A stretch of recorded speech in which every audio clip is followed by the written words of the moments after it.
if I was a fan of them, I would be disappointed with the transfer window, Man City. On the decisions, I actually didn't think they were that bad. We're going to have Fergal on Ferguson. Fergal, take it away.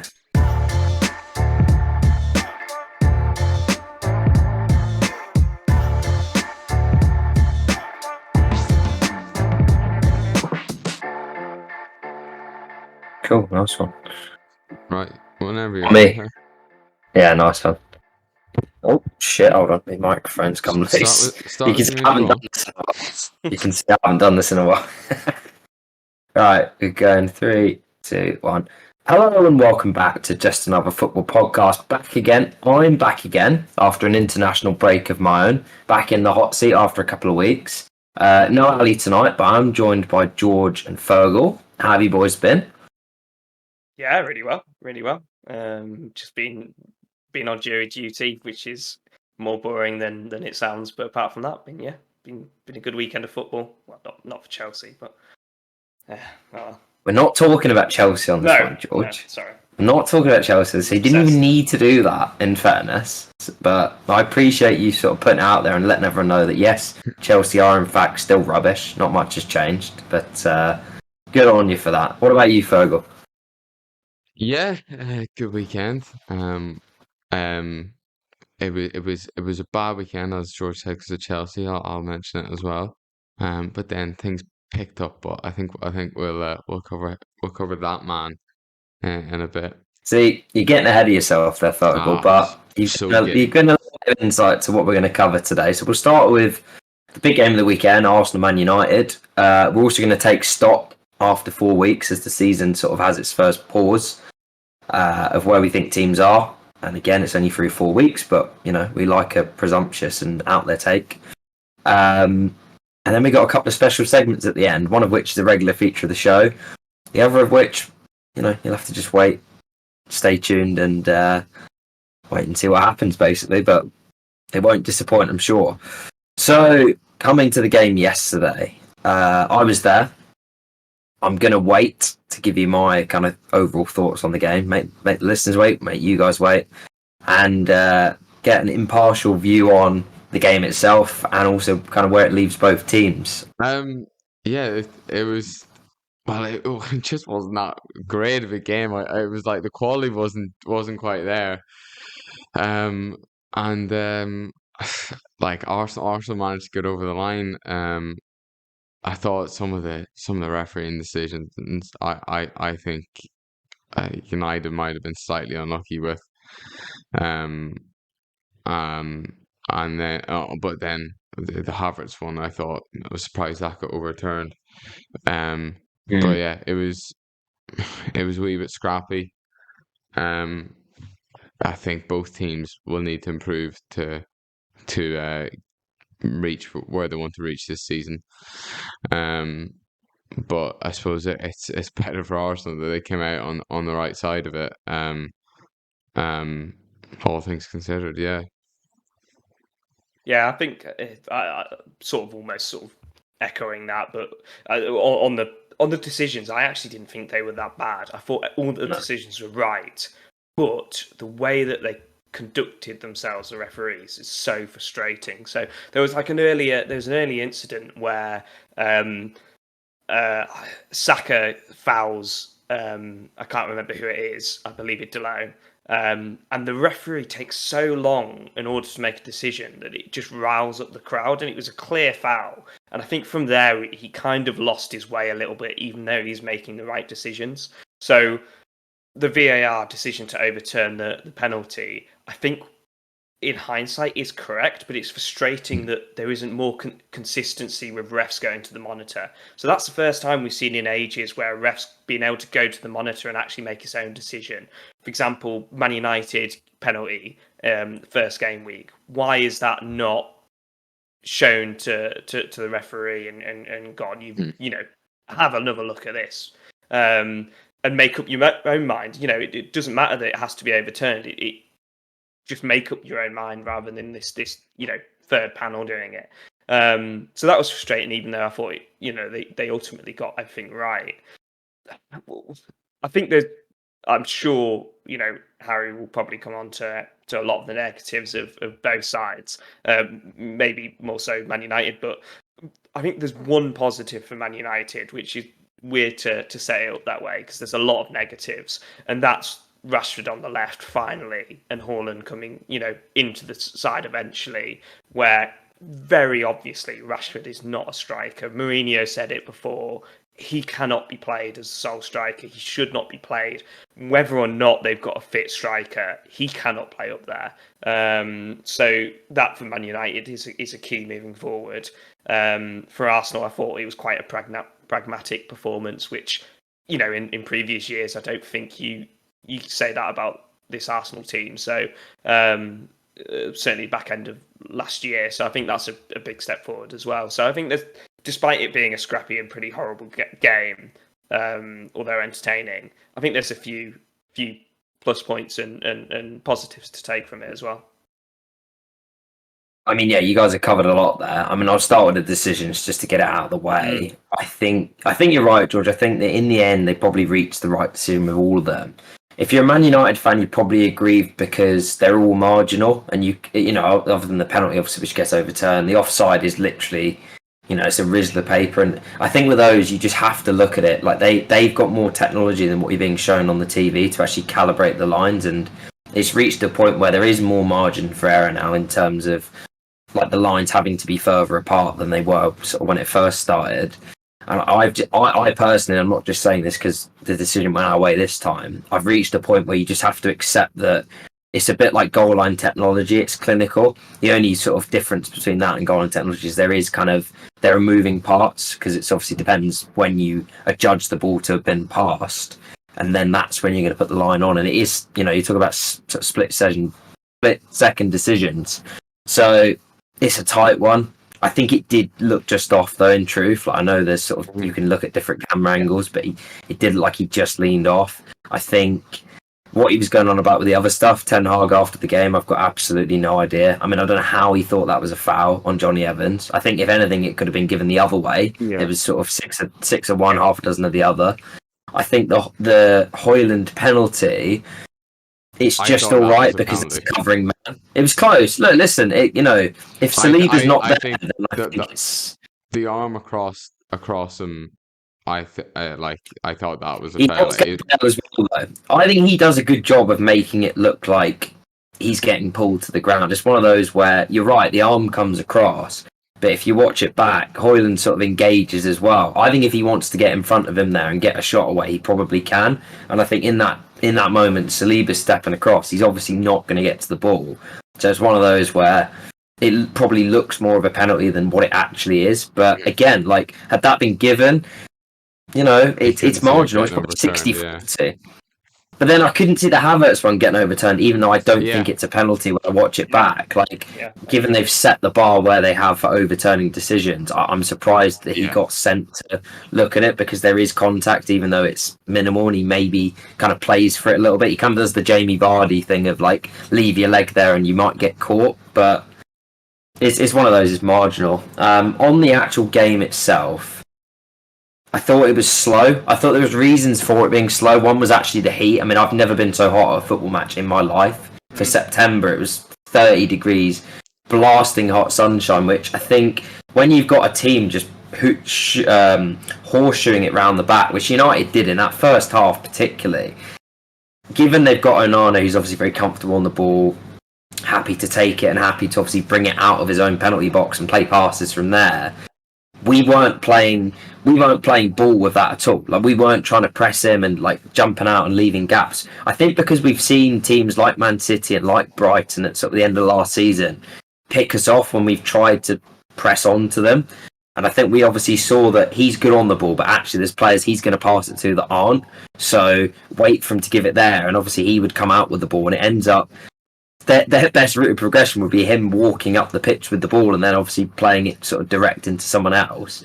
And you just kind of ended up with this game where they weren't really coming out, but we weren't really stepping onto them.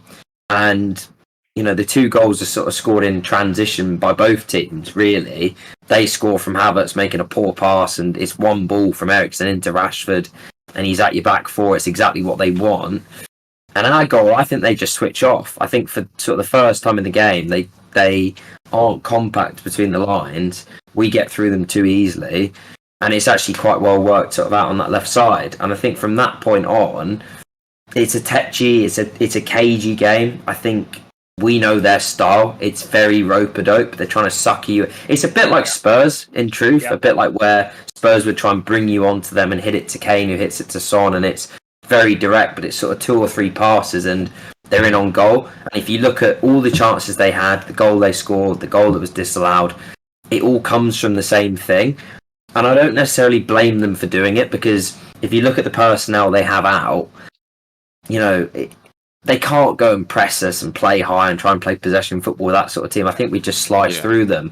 So I understand the sort of pragmatism they deployed, but in terms of a sort of a spectacle, it led to quite a dour game. And I think part of that also is we haven't quite clicked yet this season. I think we've been fine. Like, I think it's not been a disaster. If you actually look at the sort of metrics, 3-4 games, we're second on expected points. We probably deserve to have about 10 points. You know, the Fulham game we maybe should have won, and then we could have drawn one of the other ones. Like, it's fine. I think obviously the issue is when you've started last season like we did, the expectation as well every season will be like that. You'll just start like a house on fire and win your first 5 and you're up and running. Well, you know, if we win the next game, we're only a couple of points off where we were after 5 games last year. And what we don't want to happen, which happened last year, is this kind of burnout where you've used the same 11 most of the season, bar a couple of players here or there. When they get injured or when they get fatigued, you haven't got options to sort of that you feel comfortable bringing in. So I'm largely kind of fine with it. It's a bit clunky at the moment, in truth. You've seen a few different systems across 4 games. Like, we've not played the same 11 in any game so far. So I think that sort of tells you that there's not going to be this sort of 1-11 for the season sort of thing. I think it will be a sort of horses for courses strategy. But one of the questions I'd ask you, what's your opinion on Gabriel? He's brought in for this game, but there's been a lot of discourse about should he start? Yeah, it's been strange. Like, obviously we haven't really spoken about Arsenal on the podcast since the season started, so I guess it's sort of the first time really addressing it. But it was one of those where obviously he played the Community Shield a week before the season. You're playing Man City, like I don't think you can play a system with 3 defenders and 6 attacking players like we did in the first couple of matches after that. I think for the Forest game, it sort of made sense in isolation, because Forest are a team, I mean, you saw it at the weekend, like, they don't have a lot of the ball, they do give it up, and it kind of helps if you can maybe squeeze another attacker in there. And I think actually it was a good game for him to go, well, I want to play Rice, I want to play Havertz, I want to play Odegaard, I want to play Partey because he's played well in the Community Shield, like, let's find a system to play all of them. And I think as a result of that, it could have been anyone probably other than Saliba could have been left out, in truth, out of that back line, because you haven't got Zinchenko. You could maybe have left Ben White out and played Gabriel kind of out on the left. But it just came down to, on that occasion, maybe a sort of technical thing where Ben White and Saliba are better on the ball. I think the fact that it then happened against Palace and then against Fulham, but he was on the bench, told you that there was a little bit more to it. And I think the Saudi interest that's obviously been reported, it has been genuine, and it may be just a case of Arteta sort of taking him out of the team for a few weeks, almost teaching him a lesson. Say, look, like, get your head in the game here, otherwise you won't be playing. We've actually got players that, if the system, the system allows us to pick players in your position and actually not weaken us significantly. So there's that element. I think there's also the element of Zinchenko now being fit, and I think they sort of naturally work as a pairing, because you've got one that's sort of more of a rough and ready all-out defender, and another that's just a progression machine that's going to pop up sort of everywhere and do the progression from that side of the pitch. So there's a lot of moving parts to it, but what I would say is he used him against Crystal Palace to see out the game when we needed to sort of defend for 25 minutes with 10 men, and he's back in the team today, yesterday even, for this game. So I think that'll be the end of it from this point onwards. I think, given Partey's injury, I don't see that system being used in the way it has been in the first few games. Like, you might see Zinchenko go and do what Partey was doing, but I think given he's there, you'll be able to play the other 3 as sort of orthodox, what would be defenders, and we'll kind of go from that point. But it's been a lot of chopping and changing through 4 games, and I'm just relieved to, I think, have 10 points and get to an international break and be able to take stock of everything, really. One more question, maybe make this one a bit quicker. The Havertz. What Yeah. have you made of him so far? Because he's the room been at the minute. popping up all over Chelsea timelines at the moment. Listen, Chelsea need a bit of good content coming their way, I suppose, we at the certainly moment. Havertz has certainly given it to them in the last couple of games. I think he's a confidence player. I probably don't need to tell you guys this. Like, when he's on top of his game, when everything's going well, he looks, really elegant and looks like he can really contribute. But when you get a game like last week against Fulham where we're 1-0 down after a minute and you're chasing the game, and there's a couple of things kind of not quite coming off in the final third, and not just for him either, like, it was a generally quite frustrating attacking performance. And I think obviously there's the clip that's been doing the rounds where it's played to him and he sets it back without even looking, and he could have obviously turned and ran into 10 yards of green grass. And I think that's just sort of symptomatic of where he is at the moment. But I don't think it's been as bad maybe as people would say. I think what I'd be looking at is the sort of price tag. We paid 65 million. He's the third highest transfer fee we've paid for a player in the club's history. And I'm looking at it, and I'm looking at sort of what Xhaka did in that position last year, and he doesn't look like a 40 million upgrade on top of that. Now, it's only been 4 games. People forget his age, and it is sort of a longer term thing. But at the moment, I think the issue is the last couple of games, we've obviously scored 2 goals after he went off against Fulham, and then yesterday we ended up winning the game after he's gone off. So who would come in for him? It's an awkward one. I think it's obviously opposition dependent. Like, in a game where we'll see more of the ball, it's probably someone like Fabio Vieira at the minute, who's been sort of bright in his last couple of games. Anytime I've seen him, he always looks decent, Vieira. He's a different sort of player. Like, he kind of gets on the ball in half spaces and he's a creator, right? Whereas Havertz is more of a sort of running onto it, attack the box sort of player. From what I can see in that position, I mean, Havertz's best performance for us was in the Community Shield as a 9. So, that's the thing at the minute, and I don't think we need a 9 because we've sort of got 3 other players that can play there. So it probably would be Fabio Vieira, maybe someone like a Trossard. I think had Partey been fit, I think Declan Rice would have played there yesterday. It's just my hunch. I think it would have been Havertz on the bench, Rice as an 8, and Partey as a 6. But obviously we don't have that option for the foreseeable future.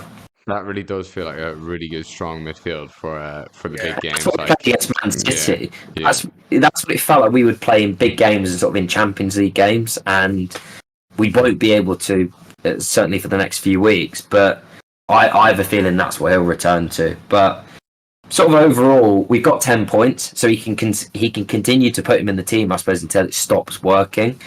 I think what's going to be interesting is if it continues like this and then we lose a game, then I think he'll have a decision to make. And I actually think he was spared making a decision by the Partey injury, because I think he would have been the obvious one not to play yesterday, in truth, had Partey been available. So we'll see. Might have done him a favour.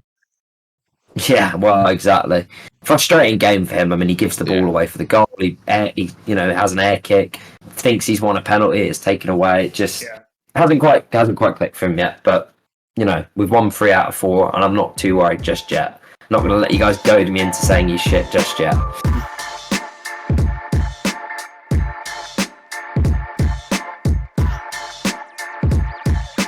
So I'll ask you guys sort of, is there one or sort of multiple teams that you've been surprised by given their games and given their start to the season that they've kind of over-exceeded where you thought they would be? Given how early we are in the season, I will caveat it with that. Even though it's so early in the season, I'm worrying for my predictions already. I think I might get first and last right, and that's probably about it. Luton City, that's probably about it. That's been as expected. Yeah. Me not necessarily picking the most sensible predictions isn't exactly a surprise. But for me, the biggest surprise in terms of overperformers, both from London, Spurs and West Ham, I want to sort of focus mainly on Spurs. I think they've actually come out of the transfer window in probably the best state out of anyone, and having lost Harry Kane, there was obviously huge doubts over the future of Richarlison, whether he can actually step up. I don't think they need him. Son starting up front against Burnley, and moving forward, Son up front against teams where you're not playing a top six team, I think will be really lucrative for them. And he's looked lackluster before that, and every game I see him in before that, he's so wide and he doesn't get the opportunity to break in behind like he did with Harry Kane. So I think that's key for them moving forward, is getting Son central, and the signings that they've made. Yeah, I think so. I think they're a surprise package, and I think they look a lot better than a lot of us, might have thought they would, especially a transition period. I quite like Ange. I like his style of play. If he can keep the good times rolling, I'm sure a lot of Spurs fans will be aiming for that top four, and probably should actually be in the battle for top four, looking at their spending and ambitions for the last 4 or 5 years. So yeah, they've been the surprise package for me. I don't like what I'm hearing. Can you offer any sort of rebuttal here, Fergal? I mean, I was quite positive on Tottenham at the start of the season as well, but I just didn't think they would hit the ground running like they have. And Madison's been great. Yeah, but there's so many of those players that and it's players that have been bought not just this transfer window, but in previous years. Now they've got a manager that's a bit more positive. You've got a lot of these young players really come to fruition. But yeah, annoyingly, they do look good, and just very likable. Which is even worse. Having been I feel weirdly conflicted because it was much easier when they had Mourinho and Conte, so and even Pochettino's got that sort of like dislikable element to him if he's a rival manager. But this guy, I am struggling with it a little bit. It's interesting you mentioned as well, like the two teams you said straight away, George, West Ham and Spurs, and there are obviously similarities in that they've both sold a talismanic figure this summer. And replaced them with sort of multiple players across multiple positions. And actually, you could argue, and you've already said it with Spurs, West Ham the same. As much as I love Declan Rice, have been brilliant for us so far. Do they end up a sort of more well-rounded side as a result of replacing him with multiple players? And it is a difficult one to judge sometimes, because when you've got someone that is so good, it can be difficult to hit those levels. And I think, for example, if you take Man City replacing Gundogan with multiple players, I don't know if they're better for it, but then their relative level, like he's an absolutely elite player, so it's sort of, you could get a few good ones and you're maybe not as overall good. But at West Ham's level and at Spurs' level, if you're replacing relative elite talent for the actual kind of expectations of where they want to be, you can probably hit those levels with kind of more balance in the side. Yeah. And I think that's sort of, as you say, we're only 4 games in, and if we're being honest, West Ham could have lost to Chelsea in that game from what we saw, but managed to dig a result out, and can't argue the starts of the season from either. Give me a side other than Chelsea that's been disappointing so far, that you expected more from. I don't want to say Newcastle, because to be honest, I think they've been fairly unfortunate to be in the position that they're at. So I'm not gonna say them. I'm actually gonna say, and a lot of people pit them to be at the bottom anyway. I'm going to say Everton, and the reason why is I actually think they should have won or gotten more out of a lot of the games that they've played. So the first game, they've had quite a good run of fixtures as well. That's the thing. Absolutely, Fulham, they should have absolutely battered Fulham in that game. Absolutely battered them. Wolves, I'd say, same as well. They were the better team in both. They were the better team. And they should be beating Sheffield United. They should have beaten Sheffield United. Yeah, in fact, again, they should have. So it's the same at the end, but yeah. Yeah, I think there's 3 games where they could be on 9 points. They could be right at the top of the table. They should be challenger for Europe. And I think Sean Dyche is known for getting the most out of these kind of fixtures, and he's not done it, and so it's got to be a disappointing start. I still don't buy the idea that they've got a bad team and that they were doomed to go down from the start. I think they should be doing better, and will do better moving forward. But they've not got the easiest run moving forward. They've got a nice easy game coming up next year. They always win that one. Yeah, they do. Yeah, that'll kickstart the season. Beto does look decent for them. He's good. He's a handful. He scored. Did he? Yeah, he scored against Doncaster, and although it is only Doncaster, it was a really well taken goal, and then he had an absolute cannon of a header. It came off the post, in that game. So he does look like maybe he'll be the replacement for Calvert-Lewin and help them get further up the table. It's not necessarily my team. It's not necessarily that they've had a bad start to the season, but if I was a fan of them, I think I would be potentially disappointed with the transfer window, and I'm saying Man City. Interesting. I think in a lot of their position, they were so far ahead. Well, they're just so good of a team already that I think they maybe can take these hits in the players they have lost. But I definitely think they've taken a step backwards this season. Now they are just great still, the players they have, and maybe having players like Haaland and Alvarez coming into getting better and better. They probably will be fine. But I look at some of their signings. I don't feel like there was much hype around Doku. I feel like they've kind of just had to get a replacement in, and he sort of fits a nice profile for them.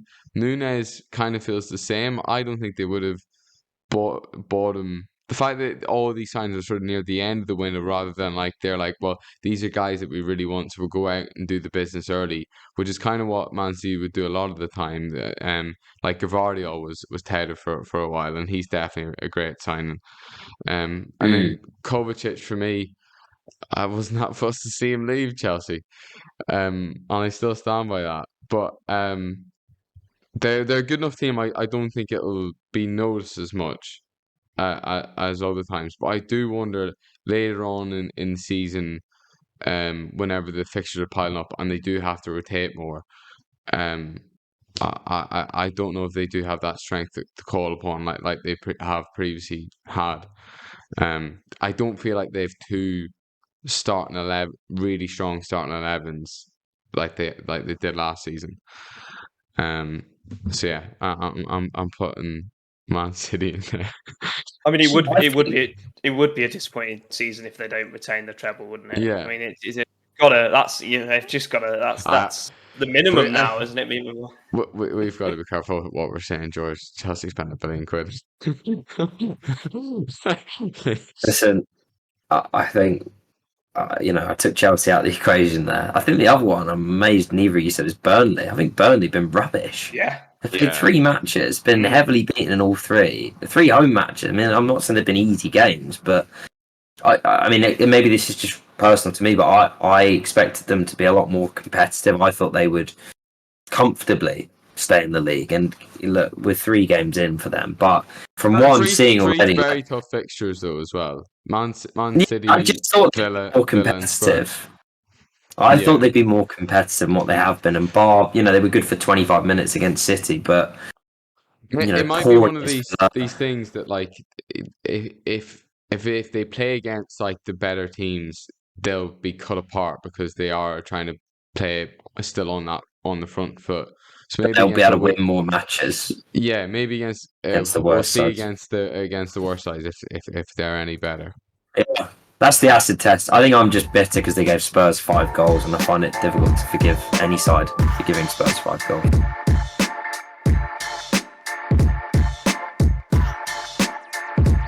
Anyway, moving swiftly on. Let's get the short king out of the way. We'll leave the new segment to the last part of the show. Build the tension up a little bit more. I'll start with you guys. Who have you gone for? I've gone for a name that's been mentioned already by, I believe, Virgil last week, and I've gone with Mbeumo. I think he's been brilliant, fantastic start to the season, well taken Snip goal. on FPL as well as a Yeah, midfielder. yeah. I chose Wissa over him, so maybe actually I should rethink my decision. You're a fool. For my Brentford pick, obviously they're different positions. I do know that, but yeah, Mbeumo for me. I mean, getting a point. Bournemouth have looked actually quite good this at the start of the season. So, yeah, it's the short king that scored. I'm gonna go for Solomon. For Spurs, two assists in that game, but mainly because he's really short. He's an inch shorter than me, about 5'6". So the shorter the better, as I always say. And he got two assists. At times at Fulham, he reminded me like a sort of a B-Tech Hazard. Like he's sort of the same sort of like dribbling, same sort of running gait, or the way he holds himself. Can't be saying stuff like that, Fergal. Just like it's more like is like just his style of play, like the way he definitely hasn't got anywhere near the amount of quality, but just like little if you squinted your eyes and it made him a bit blurry, you might mistake him for Hazard, in just his shape. But yeah, no, he's I know the players had a good start to their career at Spurs. Yeah, I mean, it's a good pick given his height. I'll give you that, but I think I can trumpet this week. I think I can trumpet. So I've gone with Cameron Archer, Sheffield United. Now he rescued me on fantasy football this week because I shoved him on my bench when I was picking my team at the start of the season. 4.5 million, Aston Villa. Thank you very much. Chuck him in as substitute 3. Don't think any more of it. And then this week, lo and behold, he's transferred since to Sheffield United. They're playing Everton. I thought, blimey, I'll chuck him in. And he gets me a nice little 12-pointer. So that made it an easy pick. And in Googling his details, just to make sure he fitted the requisite height to qualify for the Short King of the Week, I've since discovered that his middle name is Desmond. And so I think that really does take some beating in terms of nominating the Short King of the Week. We've gone with 3 different ones. We'll leave it up to the viewers. But anyone that's a long-time listener of the show will know we do love a Desmond. So that's all I'm going to say. The score was a Desmond, wasn't it? The score was Desmond. So what can I say? It's destiny. And anybody that helps to make Jordan Pickford look like a bit of a tit, I think that also helps. Yeah, exactly. Bonus points there. So that's all I'm saying. That's my nomination. That's the Short King of the Week nominations. Let us know who you think should be picking up the trophy for Game Week 4. And moving on to the grand finale of the show, the new segment. I think it'd be remiss of us not to mention the main event of the weekend. Other than Man United, Arsenal Man United, was... Star was born, Harry. A star was born. I mean, I've been on the train a long time, mate. Summer 2024, I'm there. That's the destination. We're going to have Fergal on Ferguson. Fergal, take it away. Harry, this guy, he is too good. I could not believe my eyes after that Chelsea result. I was in the pit. I was like, oh, that's the weekend ruined. And then I was out for a few drinks with my mates, and this game was on the bar. And you see, not only not only was it Ferguson, but there was a wee glance at Gilmore as well. Gilmore with this pile driver into Pickford, and Ferguson's there, and I love the fact that he's like a proper goal scorer, like in the 6-yard box. The first goal of the season he got was it was I think it was in the 90th minute in the first game for Brighton, and he come off the bench. I think he'd missed a chance just beforehand, and then the goal he scored, he was like you could tell he was dying to get off the mark straight away, and he got a tap in at the back post. And that's what you just love about him. He's so desperate to get a goal straight, always, and he always is just sniffing in around the box. He took the first goal that came to him, and then just good reaction, solid finish.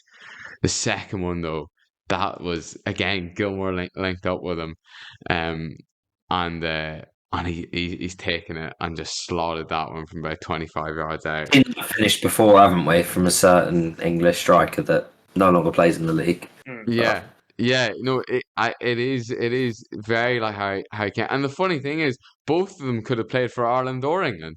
Thankfully, Ferguson seems to be making the correct decision. I was going to ask you, when's he defecting? I mean, it can't be long now. I surely. Can't wait until next week, and someone's injured in the England squad. Ferguson gets called up. Cameron Archer. You can keep him. Desmond. No, Ferguson. He's from Bettystown, which is like a little sort of seaside resort. You'd go there on. It wouldn't have been too far away from where I was sort of lived most of my time in Newry, so it's about an hour and a half away, and you go to you go there and it's like a nice wee beach town, but it's proper. Like he's Irish. He's Irish. He's already been asked this, would he play for England? And I think he said something to the words of no chance. So We've heard it all before. I mean, they kissed the badge and everything, but the difference is this guy's played a competitive fixture for us, so it's a bit more of a closed case. And he actually has an Irish accent, not an English one this time, thankfully. I think that's the key difference. But yeah, no, he just, and the last goal he like a bit of luck and it went in. But the most impressive thing about him is like his physicality, his movement, and then he's like Harry Kane. He scores from everywhere. There was I can't remember where it was. Last season he scored an unbelievable header. It was like a wee bit far out for a header, and he managed to just place it perfectly. He's got everything to his locker, and he's up against France now on Thursday. Ireland versus France away in Paris, coming off great form, and we'll see how that one goes. Hopefully he gets it. It's all about just getting the service to him for Ireland. Like he just doesn't have a Matoma or a Billy Gilmore for Ireland there, unfortunately. So hopefully we can try and give him some service and he can put it in the back of the net. But yeah, I think there's gonna be a lot of Ferguson this year. Hopefully he stays fit. The stage is set. Fergal, you've done him justice there. You've done the new segment justice. Well done to you. Sterling effort. Really. Excellent work. That's all we've got time for this evening, boys. Thank you as ever for joining me. Thank you for listening. Please do check out our socials in the show notes, and we'll see you on the next one.